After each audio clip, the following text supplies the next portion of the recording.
Did you know that January is now the biggest month for people to pop the question? It kicks off the race to start all that planning for the walk down the aisle in the summer. And if you can survive those details, the invitations and who sits where and those bridesmaids' dresses, well, then what could possibly go wrong on the big day itself? Well, as you're about to see, just about anything. Amy Robach took this look at disasters on the way to saying, I do. Ravenna Coe was the kind of bride that prided herself on the details. In general, I'm just a bit of a perfectionist. Which made what happened 3 days before her New Orleans wedding last October just a little bit more challenging. This is a big destination wedding, 150 people. You arrive in New Orleans, you get to the hotel. What do you see?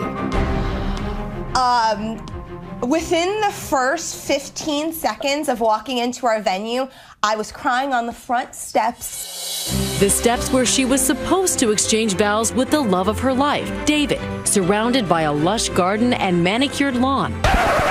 But there's no lawn. It was a mud there pit. are no bushes. And then they told us that they would be happy to put down a green carpet. By that they meant AstroTurf as the lawn. It was as if the Big Easy had rolled out a muddy welcome mat to the wedding house of horrors. The kitchen closed for renovations. The balcony where they planned to take photos also closed for renovations. And then that's when I went nuts. At that point, David storms out of the hotel and is like, we are not getting married here. And I'm like, oh, sweet Jesus, Mary, and Joseph.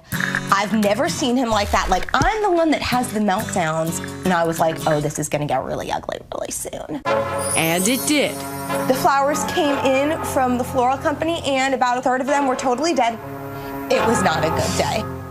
And this is where the wedding goes from bad to worse to downright surreal. A bridesmaid lost her dress in transit. David's three-piece suit arrived 3 sizes too big. Then, the night before her big day, Ravenna clocked her head on a door.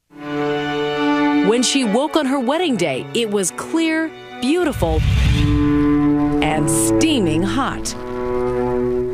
They tried to keep their cool until they started taking photos. And by the third one, I'm like, David, I'm gonna pass out. We look straight miserable. She looks like she's about to die. And about 45 seconds later, we're like, okay, that's enough with pictures.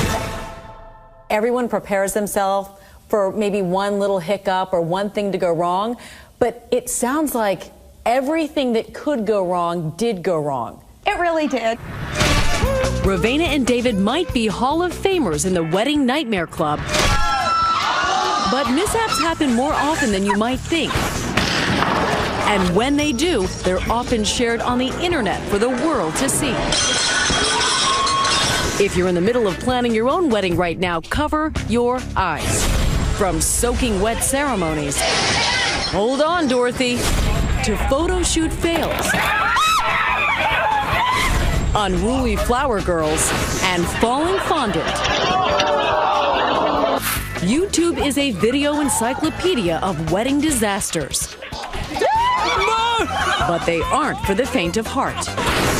One couple just last week had a bumpy start to their marriage when the hot air balloon carrying their entire wedding party came down for a not-so-smooth landing. Yikes. Don't want your vows to go viral? Listen up. Diane Valentine, celeb wedding planner and host of WeTV's I Do Over, has seen it all. She was the genius behind the big-name betrothals of Usher, Toni Braxton, and Evelyn Lozada, to name a few. What do you anticipate can go wrong at a wedding? Nervous brides. Nervous grooms. Nervous grooms. Family fights. And too much alcohol. Always happens. Not to mention weather problems. Weather. Mother Nature's always a big what if. You can never bet on Mother Nature. Evelyn Lozada from Basketball Wives and Chad Johnson got married this summer in St. Mark. Gorgeous estate, gorgeous property, right? We had thunderstorms all day. All day. Chairs were soaking wet. The grass was soaking wet. Finally, The skies parted about an hour before the ceremony. And then an earthquake happens. What? An earthquake. How the hell does an earthquake happen? And apparently that's not good luck on your wedding day. Apparently. You say a lot of wedding disasters can be prevented. Yes. Women say they want these enormous heels on their wedding day. It's an absolute don't, because you've got to wear that heel all day and all night. Now, Amy, I don't know about you, but my mother would be appalled to see a bride at her reception in her bare feet or her flip-flops. That might have happened to me. You're in violation. And I had a huge blister on my honeymoon. It was horrible. It was so unattractive. You're in violation. So what I tell women is, if you insist on wearing that high 4-inch heel, 4 inches. Try 5. or a little higher. If they're not comfortable, buy a half size bigger, put on a thick pair of socks with them. No one will ever see it, and you'll thank me for it later. But Diane's top tip is remain calm. For a bride, I try to tell them is remember what is most important. The day is about love. Does that usually work? It does. The key is to calm them down, because if it escalates, there's no stopping it. And usually the bridesmaids are awful for that. Yeah, they're awful. They feed into it and feed into it. Oh my God, honey, what are we gonna do? Oh my God, I'm so sorry for you. Oh, it's gonna be so bad. It's such a disaster. You know, I have to come and say, hey, pull it together. None of that. Stop those tears. I'm here. And while Ravena and David didn't have a wedding planner like Diane to save them, they did have each other. The hotel got them their garden in time and discounted everyone's bill.